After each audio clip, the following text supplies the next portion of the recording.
The stars looked peaceful today. Jake Morrison sat in his fighter's cockpit, watching the endless black sky filled with tiny lights.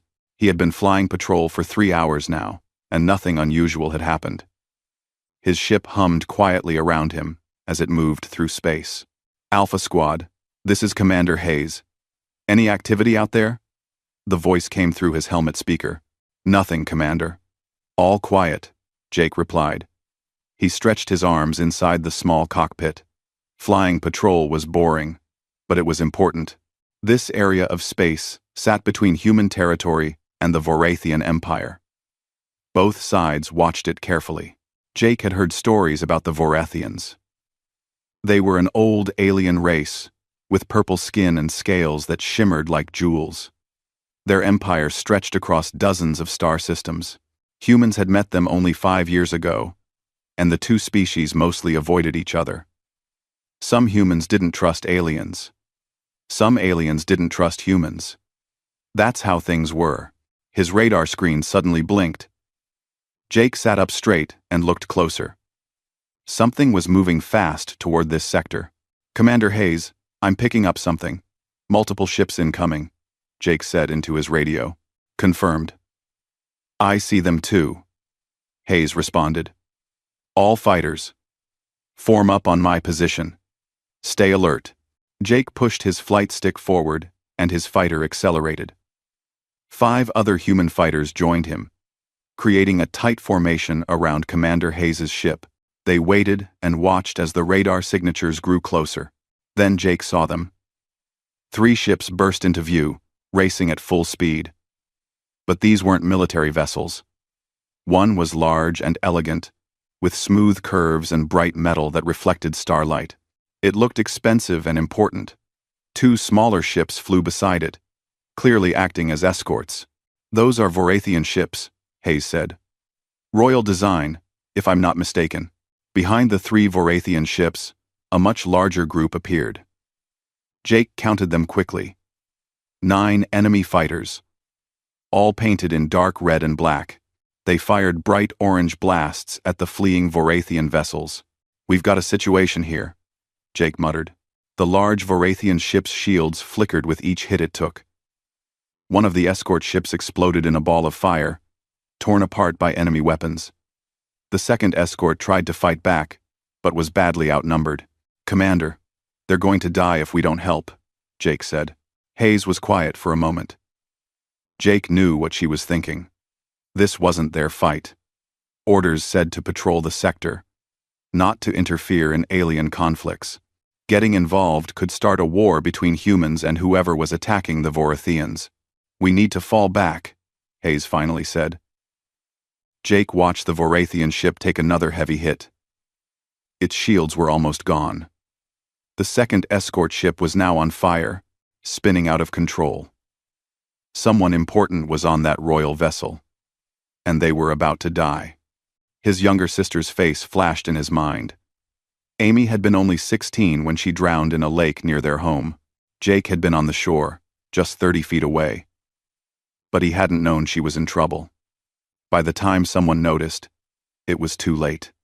He'd lived with that guilt for 8 years. He'd promised himself he would never stand by again when someone needed help. "Did you hear me, Morrison? Fall back to defensive position," Hayes ordered. Jake looked at the radar screen. The enemy fighters were closing in for the kill. The Royal Vorathian ship was defenseless now. He thought about the people inside that ship, watching death come for them. He thought about his sister. "Sorry, Commander. I can't do that," Jake said quietly. He pushed his throttle to maximum power, and his fighter shot forward, breaking away from the formation. Behind him, he heard Hayes shouting his name, ordering him to return. He turned off his radio. Jake's fighter screamed across space toward the battle. 9 against 1 weren't good odds, but he'd been in bad situations before. His fingers moved over the controls with practiced ease, charging his weapons and routing extra power to his forward shields. The enemy fighters saw him coming. 3 of them broke away from the Vorathian ship and turned to face him. Jake didn't slow down. He aimed at the closest one and fired. His plasma cannons lit up the darkness with blue light. The shots hit the enemy fighter's wing, and it spun away, trailing smoke. Jake rolled his ship hard to the left, dodging return fire. Orange blasts streaked past his cockpit, so close he could feel the heat through the glass. He pulled up, looped around, and came at the enemy fighters from a different angle. His targeting computer locked on, and he fired again. Another enemy ship exploded, but now all 9 fighters knew he was there. They abandoned the Vorathian ship and came after him instead. Jake's plan was working. He just needed to buy time.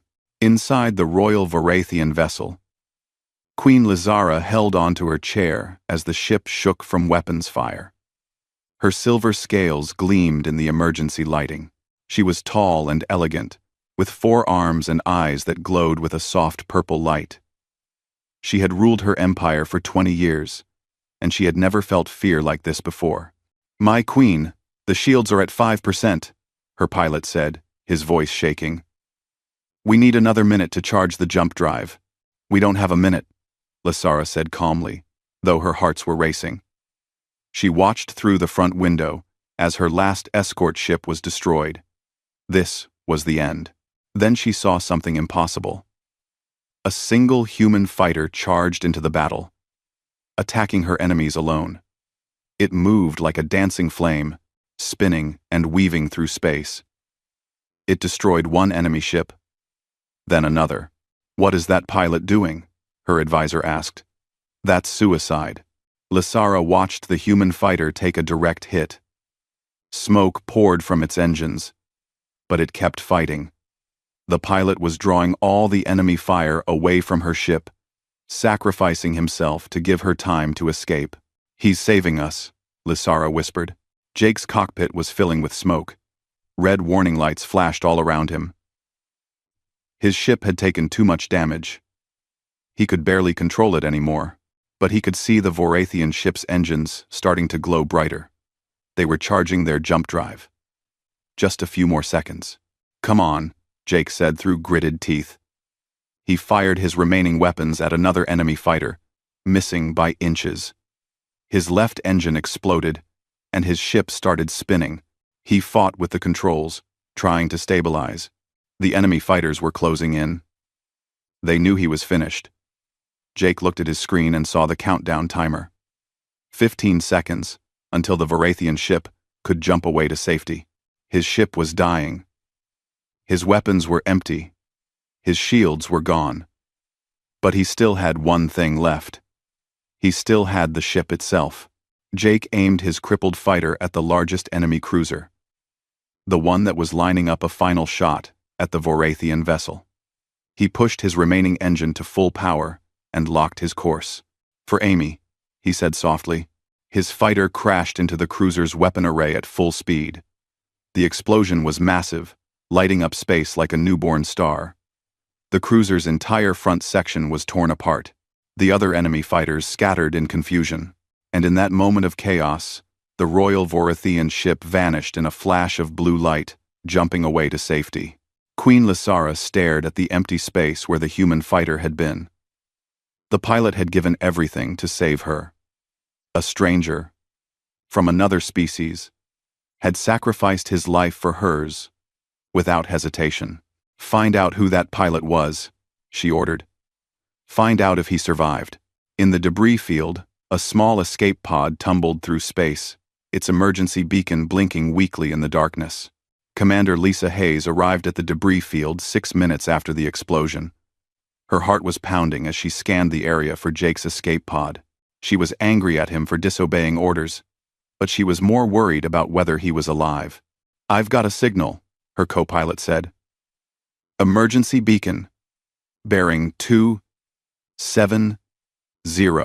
Take us there, fast," Hayes ordered. They found the escape pod floating among the wreckage of destroyed ships. It was small and badly damaged, with scorch marks across its white surface. Hayes brought her fighter close and used her ship's mechanical arm to grab the pod and pull it into her cargo bay. Pod secured.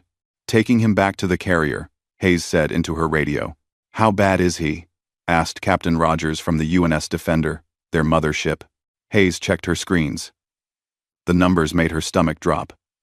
Life signs are weak. He needs medical attention immediately. I'm coming in hot. She pushed her engines to maximum and raced back toward the carrier. Behind her, the rest of the squadron stayed to secure the area and scan for more survivors. They found none.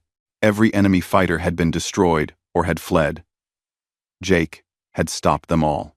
On the UNS Defender, the medical team was ready when Hayes arrived. They pulled Jake's unconscious body from the escape pod and rushed him to the medical bay. Dr. Stevens was waiting there, his face serious as he examined Jake. Multiple injuries, Stevens said, moving his scanner over Jake's body. Broken ribs, internal bleeding, severe burns on his left side. He paused and checked the scanner again, frowning. And radiation exposure. Significant radiation exposure from the explosion. Can you save him? Hayes asked. Stevens looked at her with troubled eyes. The injuries. Yes. We can fix those. But the radiation damage is at the cellular level. It's already spreading through his body. Our technology can slow it down, but not stop it. Not reverse it. How long does he have? Hayes's voice was quiet. 3 days. Maybe 4. Hayes felt like someone had punched her in the stomach. She had known Jake for 2 years. He was a good pilot and a better friend.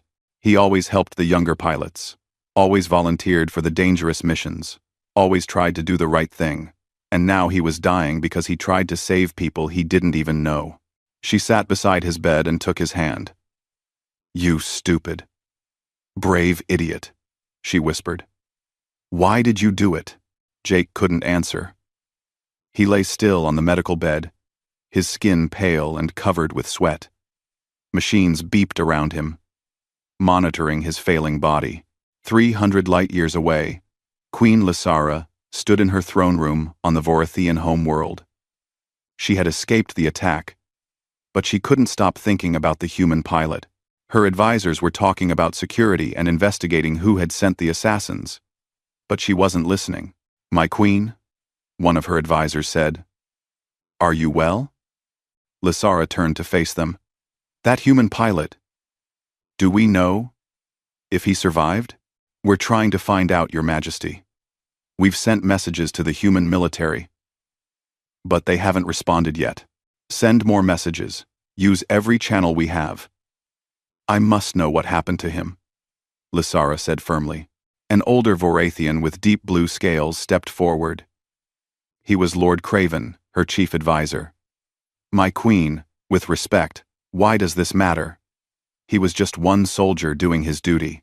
He was not doing his duty, Lysara said, her voice sharp. His duty was to stay with his squadron.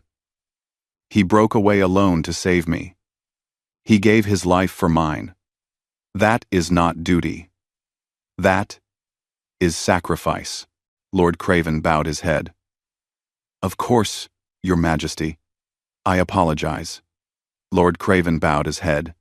I apologize. 2 hours later, a message finally came from the human military. Lysara read it 3 times, and each time the words hurt more. The pilot's name was Jake Morrison. He had survived the explosion but was dying from radiation poisoning. Human medicine could not save him. Lysara stood from her throne and walked to the window. She looked out at her capital city, with its tall towers and beautiful gardens. She had ruled this empire fairly and wisely. She had made difficult decisions before, but this decision might be the most difficult of all.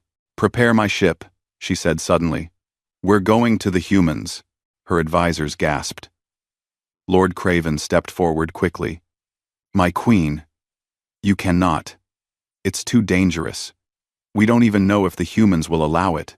And after the assassination attempt, you should stay here where it's safe.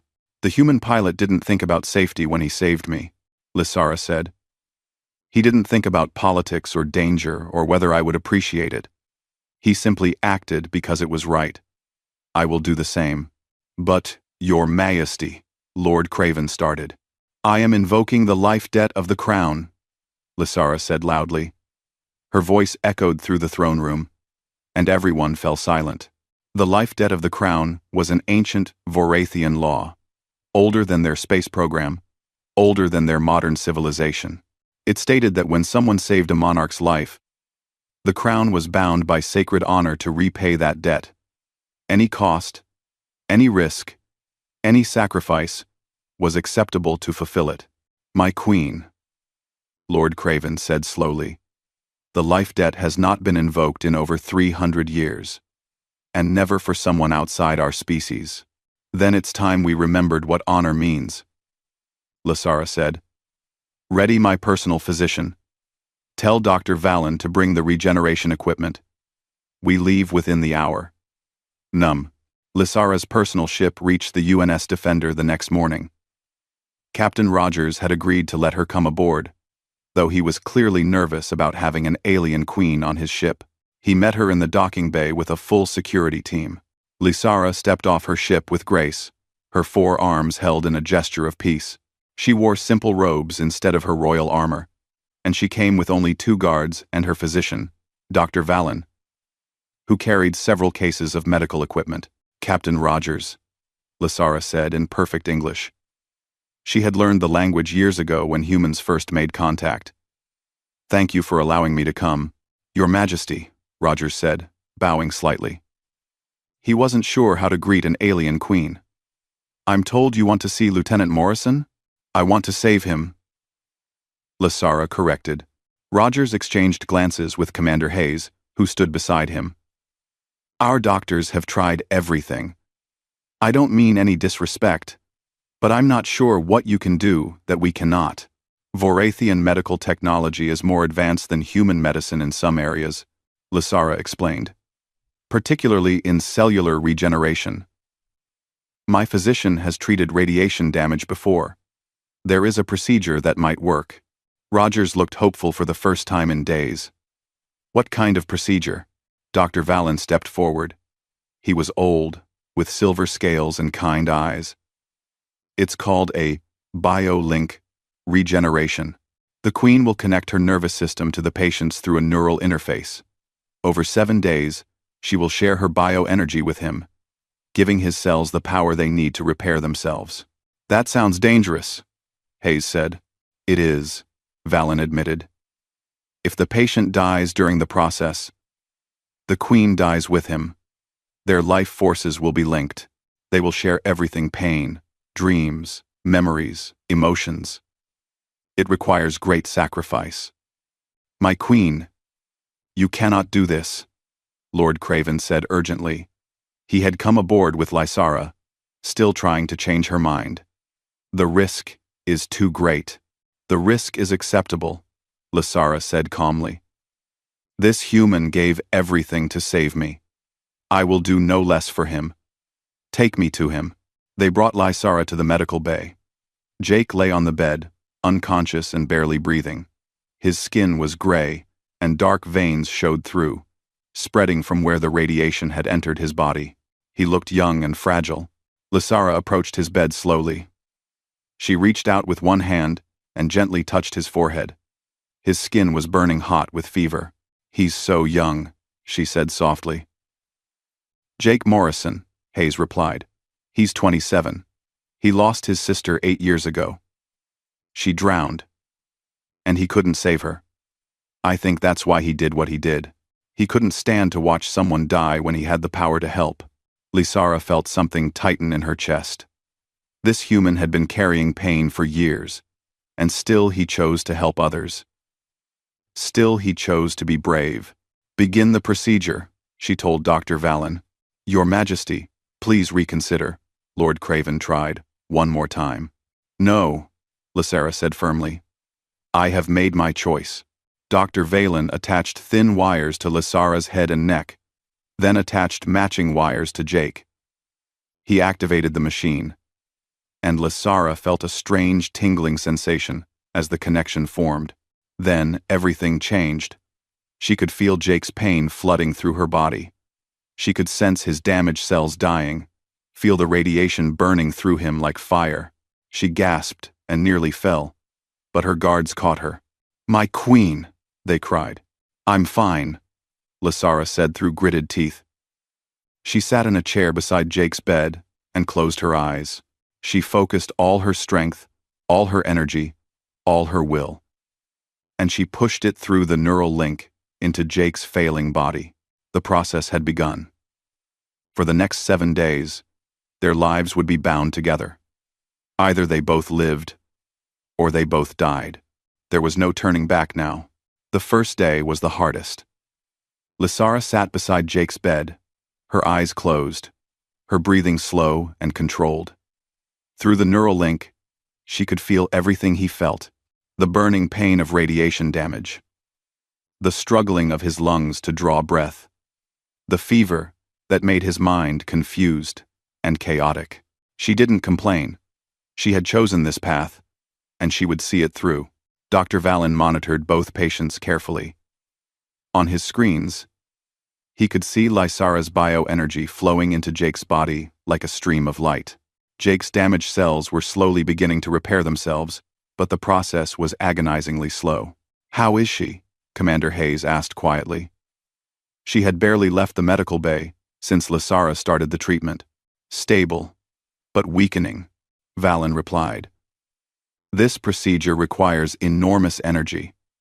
The Queen is essentially keeping 2 people alive with her life force. Every hour that passes, she grows weaker." Hayes looked at Lysara with new respect. The alien queen sat perfectly still, her silver scales growing duller as her strength drained away.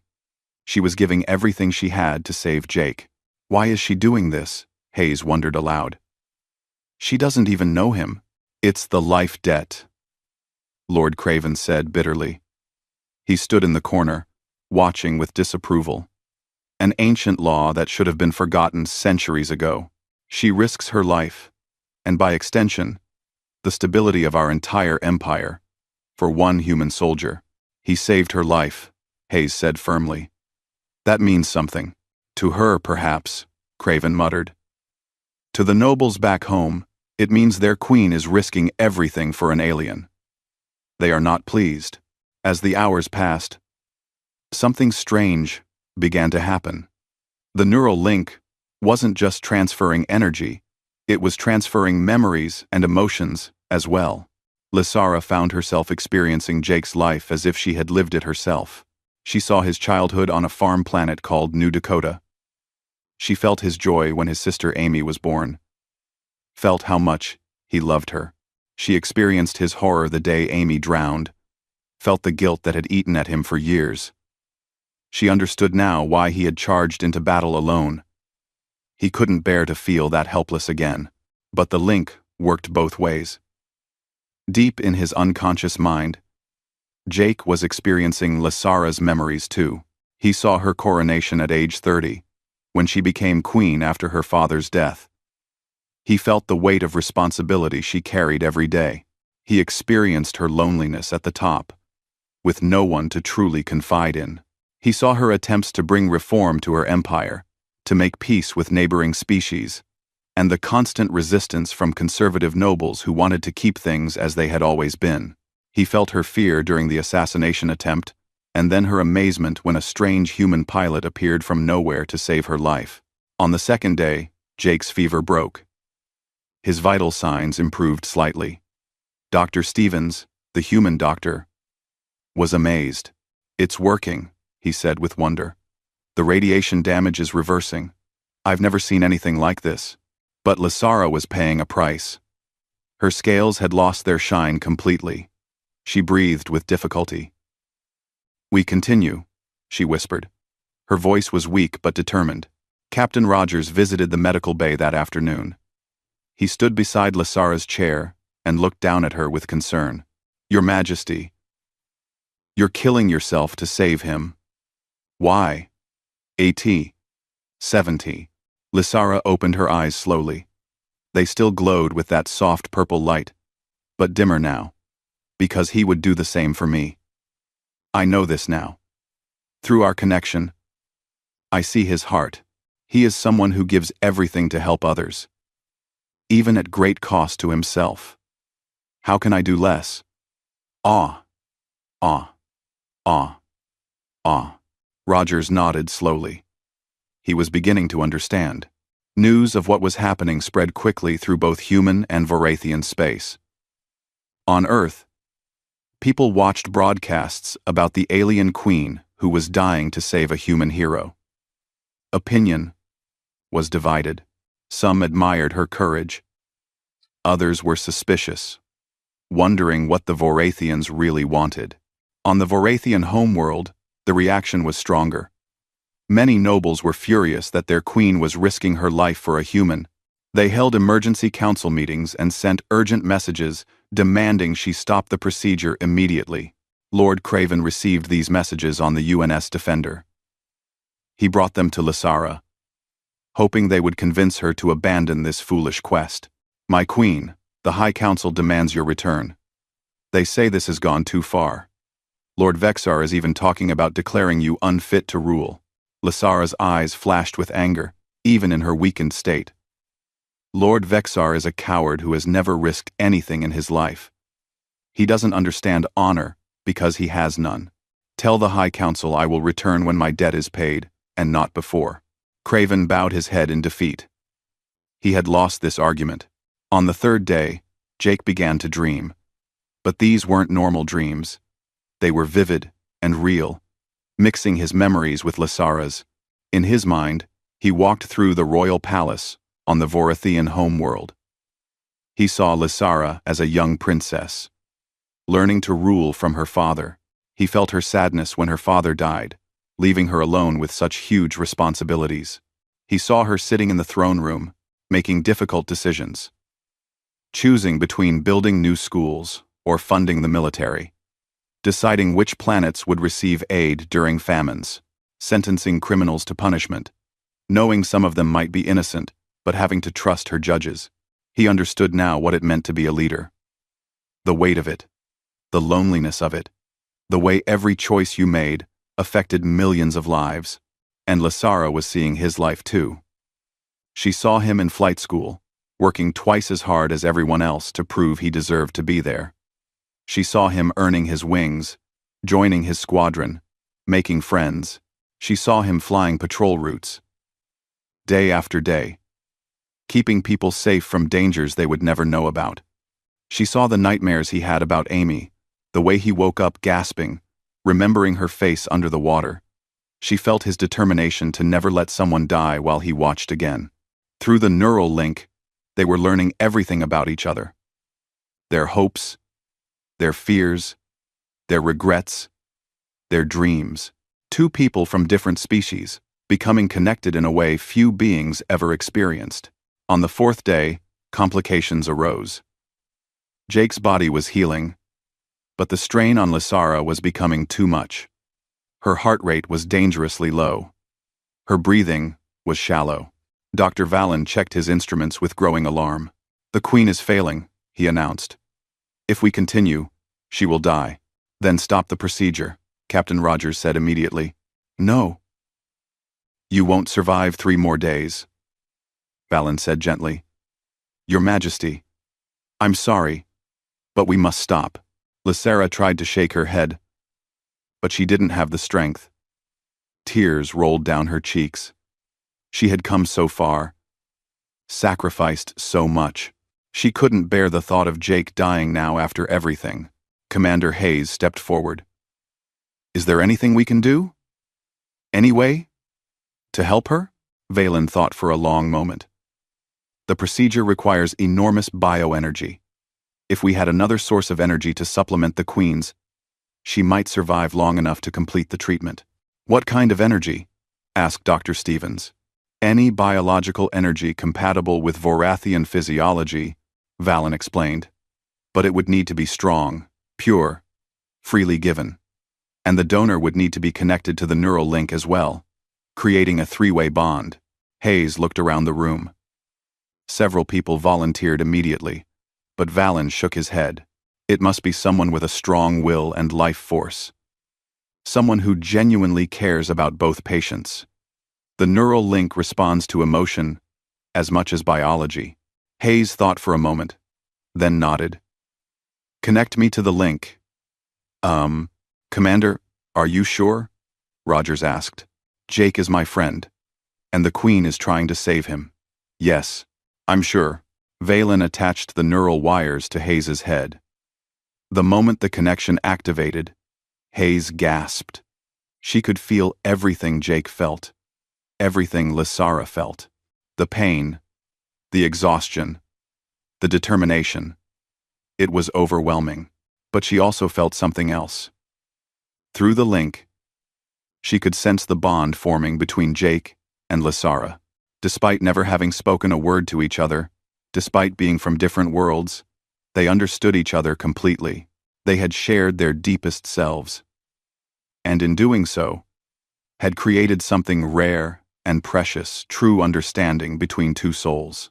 Hayes focused her mind and pushed her own energy into the link. It wasn't as strong as Lysara's, but it was enough. The readings on Valen's screens stabilized. It's working, Valen said with relief. The Queen is stable again. Hayes sat down heavily in a chair, sweat pouring down her face. How long do I need to do this? Just until the end of today. By tomorrow, the worst will be over.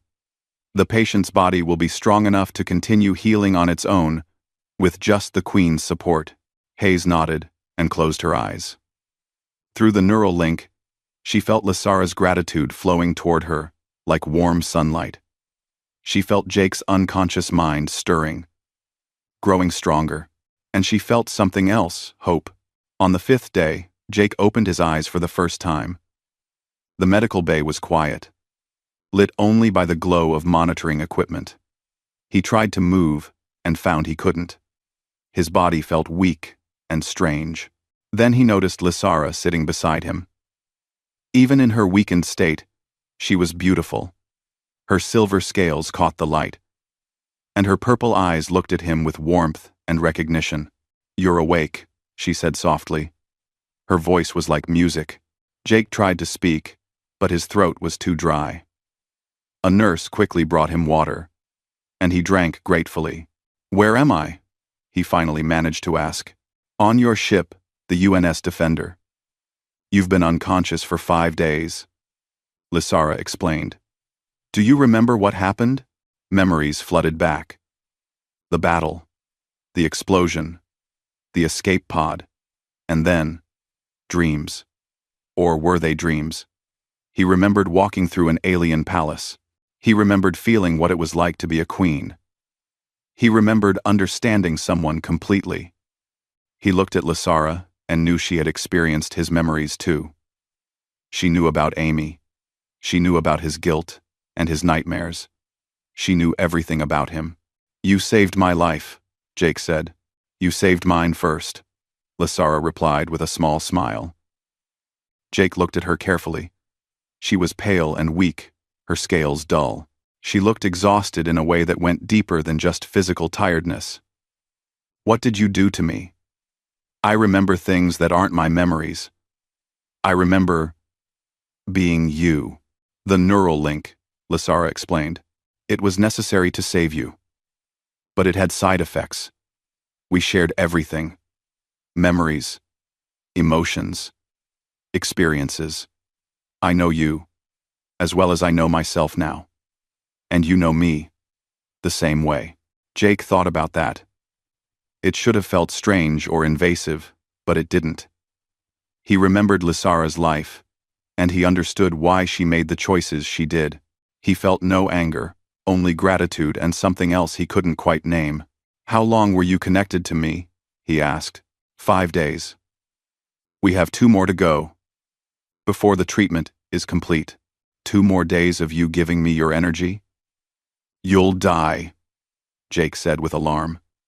He tried to sit up, but pain shot through his body, and he fell back against the pillow. "Don't move," Lysara said quickly. "Your body is still healing, and I won't die.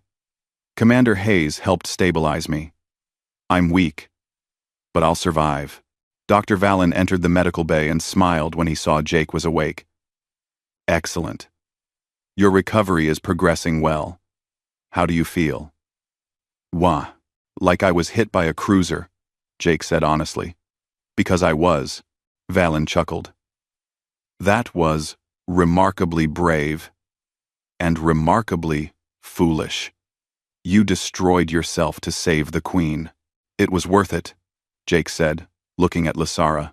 Something passed between them in that moment, a deep understanding that needed no words. Through the neural link, they could sense each other's emotions. Lysara felt Jake's certainty that he would make the same choice again. Jake felt Lysara's profound gratitude and respect. Over the next 2 days, Jake grew stronger, while Lysara remained connected to him. They talked for hours, learning about each other's worlds and cultures. Jake told her about Earth, about the blue oceans and green forests he had grown up with. He told her about human music and art, about the messy democracy that governed human space, about the thousands of different cultures that made humanity so diverse and chaotic. Lysara told him about the Vorathian Empire, about the crystal cities on her homeworld and the ancient traditions that guided her people. She told him about Vorathian philosophy, which valued honor and duty above all else.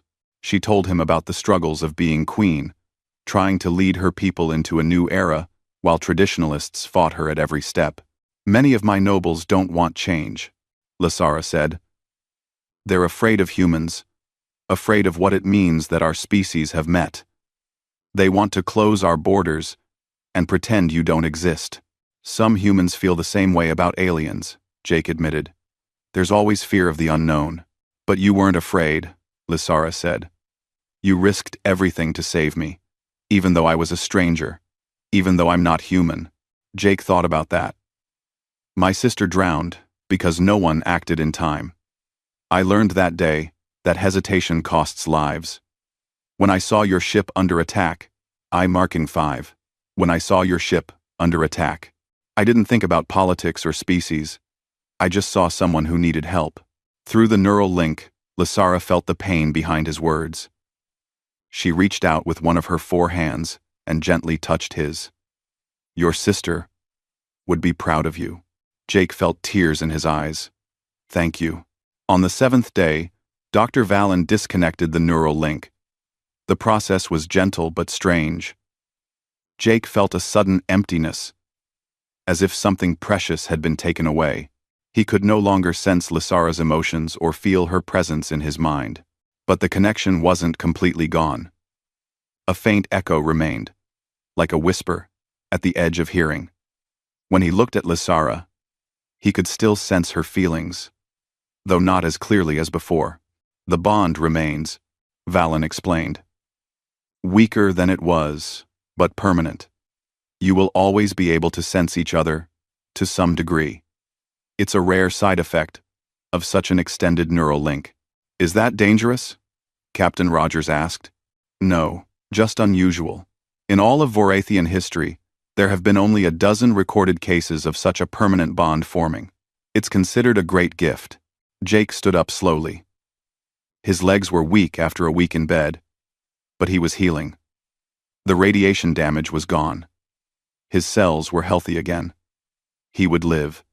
Lysara stood as well, though her guards rushed to support her. She was still weak from the ordeal, but she was smiling. Thank you, Jake said to her. For everything. Thank you for giving me a reason to do it, Lysara replied. News of Jake's recovery spread quickly through both human and Vorathian space. The story of the human pilot who sacrificed himself and the alien queen who saved him became famous overnight. People called them heroes. They called it a symbol of hope for cooperation between species. But not everyone was happy.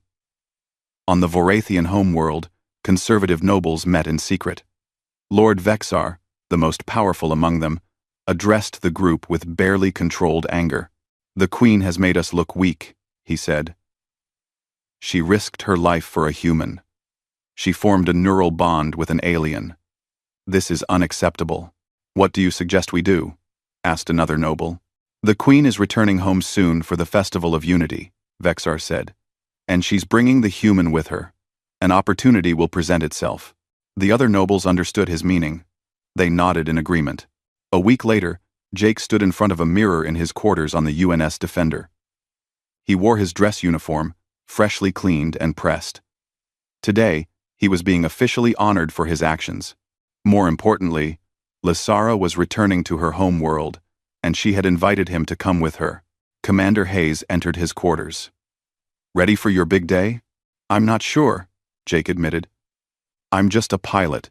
I'm not good with ceremonies and speeches." "You're more than just a pilot now," Hayes said. "Whether you like it or not, you're a symbol. The first human to ever receive a Vorathian royal honor.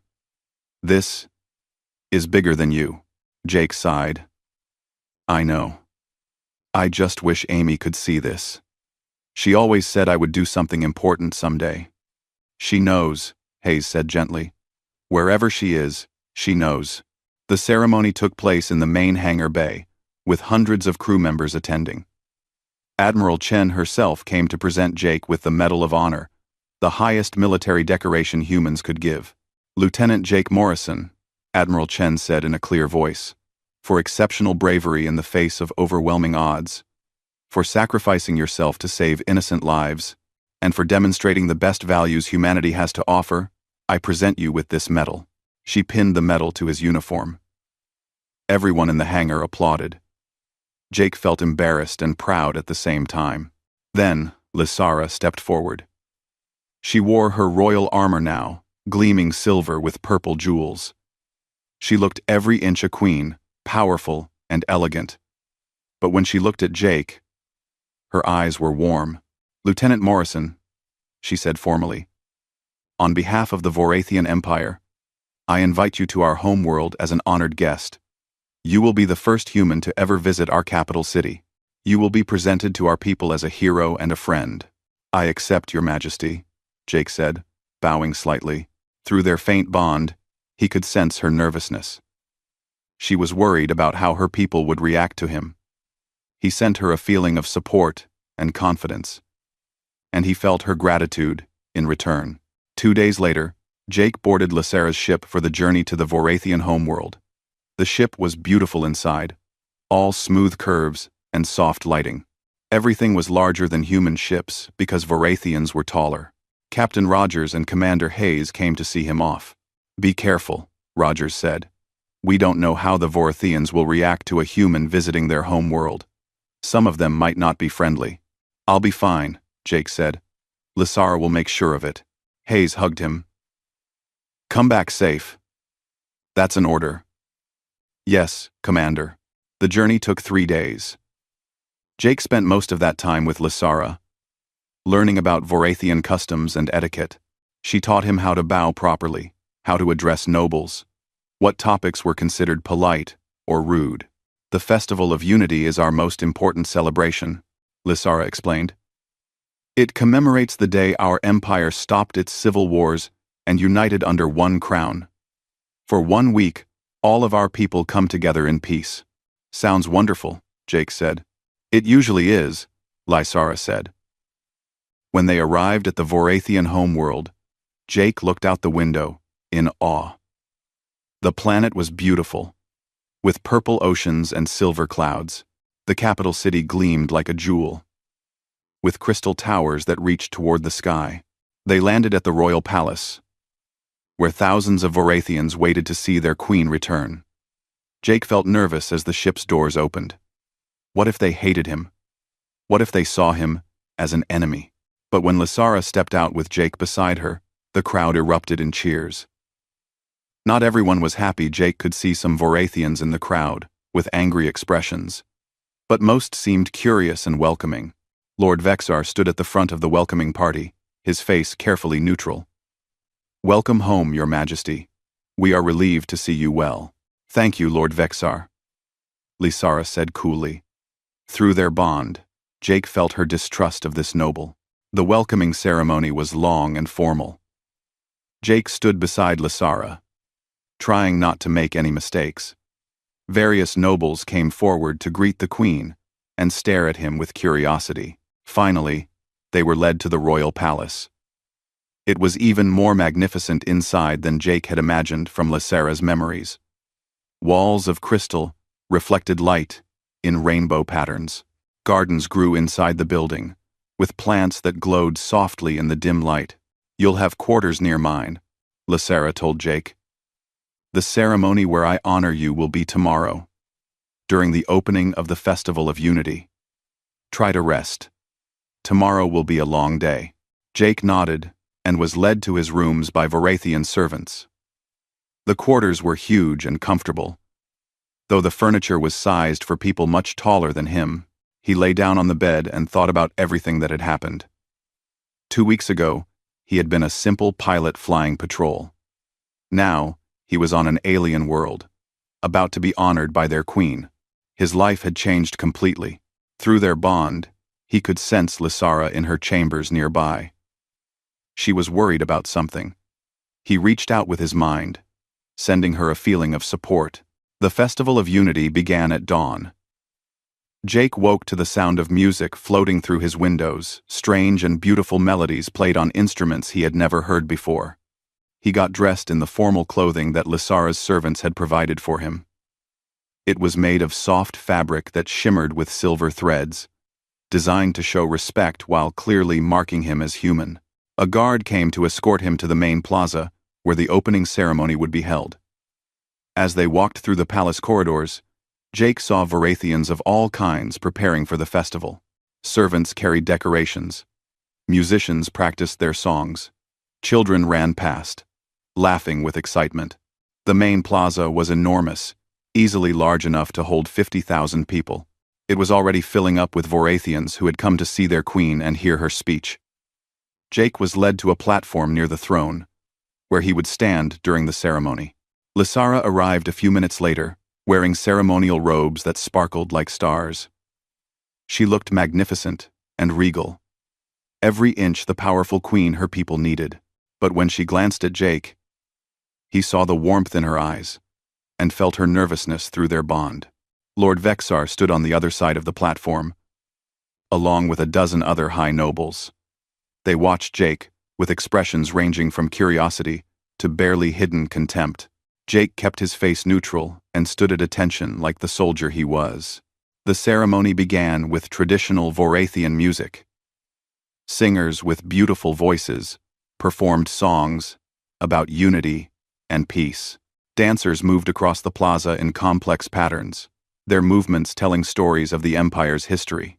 Then Lysara stood and approached the edge of the platform. The crowd fell silent immediately. 50,000 Varathians looked up at their queen, waiting to hear her words. "My people," Lysara began, her voice strong and clear, amplified by technology so everyone could hear. "We gather today, as we have for 1,000 years, to celebrate the unity that makes us strong. To remember that we are one empire, one people, bound together by common purpose and shared honor." The crowd cheered. Lysara let them cheer for a moment, then raised her hand for silence. "But today I also want to speak about a different kind of unity. 2 weeks ago, I faced death. Assassins attacked my ship, and my guards fell defending me. I was alone and helpless, about to die far from home." She paused, and the crowd was absolutely silent. "Then someone came to save me. Not a Varathian, not one of our empire.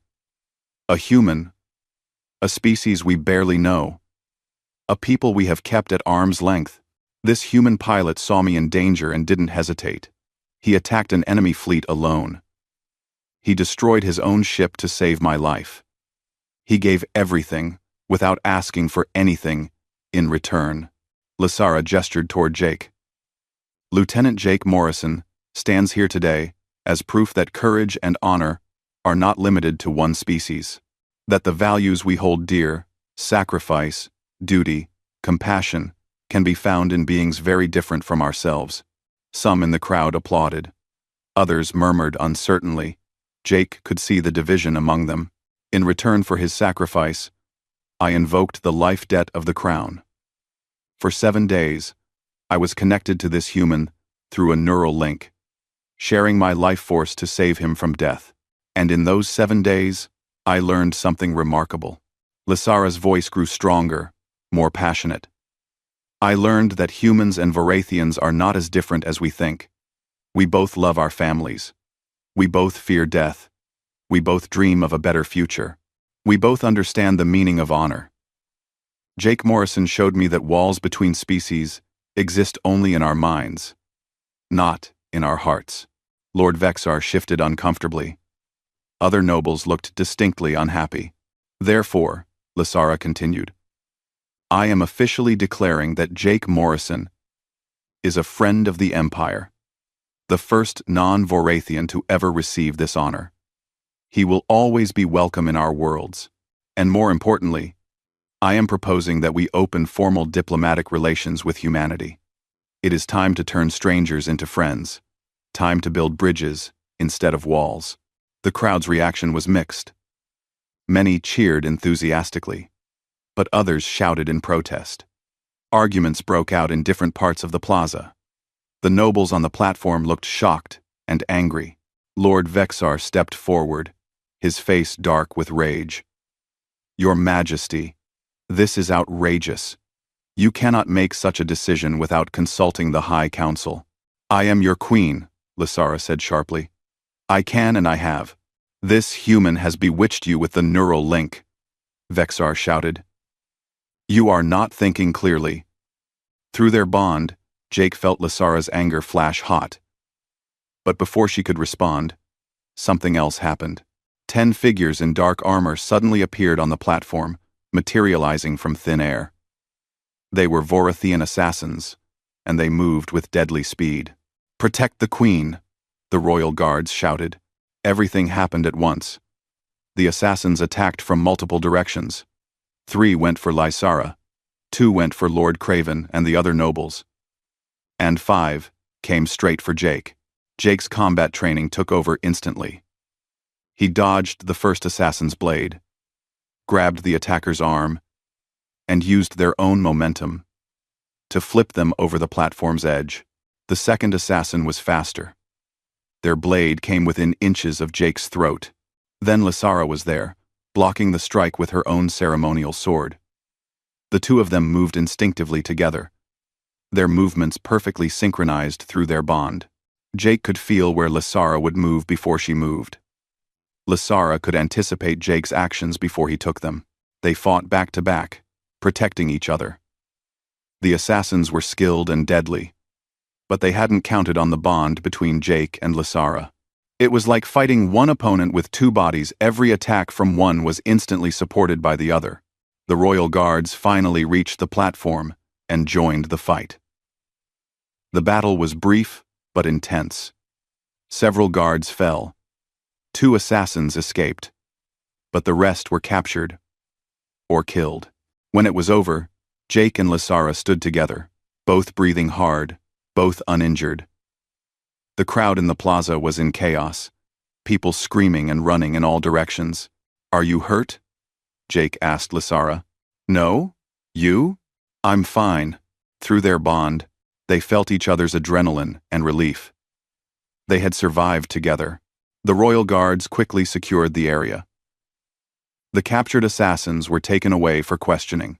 Lord Vexar was also taken into custody. Investigation would later prove he had hired the assassins, hoping to kill both Lysara and Jake and blame humans for the attack. In the aftermath, Lysara stood before her people once more. The plaza had cleared significantly, but thousands still remained, watching to see what their queen would do. My people, Lysara said, her voice shaking slightly but still strong. You have just witnessed exactly why we need allies, why we need friends among other species, the enemies of unity, the enemies of progress. They will always exist. They will always try to stop us from growing, but we cannot let them win. The rain. She reached out and took Jake's hand. The gesture was seen by everyone present, broadcast across the entire empire. This human and I just fought together to defend our lives. We moved as one because we understand each other. We trust each other. This is what friendship between species looks like. This is what the future can be, if we are brave enough to reach for it. This time, the cheers were louder and more widespread. The attempted assassination had shown people something important. It had shown them that Jake was willing to fight for their queen, willing to protect her even at risk to himself. Over the next few days, everything changed. The Festival of Unity continued. but with a new meaning. Jake walked through the city with Lysara, meeting common people who wanted to thank him. Children asked him questions about Earth. Artists wanted to paint his portrait. Musicians composed songs about the human hero and the alien queen. The Vorathian High Council formally approved diplomatic relations with humanity. Trade agreements were discussed. Cultural exchange programs were planned. Everything Jake and Lysara had hoped for began to take shape. But more than that, a genuine friendship formed between the two species. Vorathians started to see humans not as strange aliens to fear, but as potential friends who shared their values. Humans started to see Vorathians not as superior aliens to envy, but as people with the same struggles and dreams. One evening, Jake and Lysara stood on a balcony overlooking the capital city. The sun was setting, painting the crystal towers in shades of gold and purple. Below them, the festival continued with music and dancing. "Your sister would be proud of you," Lysara said quietly. "Everything you've accomplished. Everything you've helped create." Jake smiled. "She would probably say I should have thought things through better before charging into that battle." Lysara laughed. "Perhaps, but if you had thought it through, you might not have acted. Sometimes courage requires a moment of recklessness." "Is that Vorathian philosophy?" "No," Lysara admitted. "That's something I learned from a human." They stood in comfortable silence for a while. Through their bond, they could sense each other's contentment and peace. "What happens now?" Jake asked. "I'm supposed to return to my ship eventually. Resume my duties." "Not immediately," Lysara said. "I have officially requested that you be assigned as the first human liaison to the Vorathian court. Your Captain Rogers has approved it." Jake looked at her in surprise. "You're more than a pilot now," Lysara said gently. "You're a bridge between our peoples. Your presence here, your willingness to learn our ways and share human culture, it matters more than you know. People see you, and they see hope. They see proof that different species can not only coexist, but genuinely care for each other." Jake thought about that. It was true that he had changed. He wasn't just a fighter pilot anymore. He had become something else, a symbol, an ambassador, a friend to an entire alien empire. "What about you?" he asked. "You face opposition from some of your nobles. Will you be safe?" Well, with Lord Vexar in prison, the biggest threat is gone, and I have loyal guards. I'll be fine." She paused. "Besides, I have you. Through our bond, you'll sense if I'm ever in danger." Jake nodded. It was true. The bond between them was permanent. Wherever he went in the galaxy, he would always know if Lysara was hurt or afraid, and she would know the same about him. It was a strange gift, but a precious one. "Do you ever regret it?" Jake asked. "Saving me? The risk you took?" Lysara looked at him with those glowing purple eyes and smiled. "You showed me that the walls I had built around myself and my people were unnecessary. You taught me that courage sometimes means trusting someone completely different from yourself. And you proved that the best of us, human or Vorathian, will always choose sacrifice over safety when someone needs help." She placed one of her hands on his shoulder. "You changed the course of history, Jake Morrison. Two species who might have remained distant strangers for centuries are now friends and allies. All because you couldn't stand by and watch someone die." Jake felt his throat tighten with emotion. He had acted on instinct that day in space, driven by old guilt and a deep need to help. He never imagined it would lead to all this. "I just did what felt right," he said quietly. "That's what makes you a hero," Lysara replied. "True heroes don't calculate the odds or worry about the consequences. They simply act because their hearts demand it. Your heart demanded you save me. My heart demanded I save you in return. And now, both our peoples are better for it." Below them, the festival continued. Humans and Vorathians, the first human visitors, had started arriving, danced together, shared food, learned each other's songs. It was a small beginning, but it was real. Jake thought about Amy again. He thought about how she used to say that every person had the power to change the world if they were brave enough to try. He had never believed her back then. He thought he was just one person, too small to matter in a galaxy of billions. But she had been right. One act of courage really could change everything. One moment of choosing sacrifice over safety, choosing compassion over caution, could ripple out and touch millions of lives. "Thank you," Jake said to Lysara, "for everything you did, for saving my life, for showing me that what I did mattered." "Thank you," Lysara replied, "for reminding my people what true honor means, for showing us that the best allies are found in the most unexpected places." They stood together on the balcony as the sun finally set. Two beings from different worlds who had become something more than friends. They had become symbols of hope, proof that the vast distances between species could be crossed by simple courage and compassion. The story of the human pilot and the alien queen would be told for generations in both civilizations. It would be a reminder that humanity's greatest strength wasn't their technology or their military power. It was their stubborn refusal to abandon someone in need, even when helping meant sacrificing everything. And it would be a reminder that sometimes the most important alliances are forged not through treaties or trade agreements, but through two people who choose to trust each other completely, even when everything tells them they shouldn't. As darkness fell over the capital city, the festival lights came on, thousands of them sparkling like stars, and somewhere in that sea of light, humans and Varathians continued to celebrate together, building friendships that would last for centuries to come. All because one pilot chose to be brave. All because one queen chose to repay a debt. All because two people from different worlds decided that courage, honor, and compassion mattered more than fear. The future stretched out before them, full of possibilities and challenges.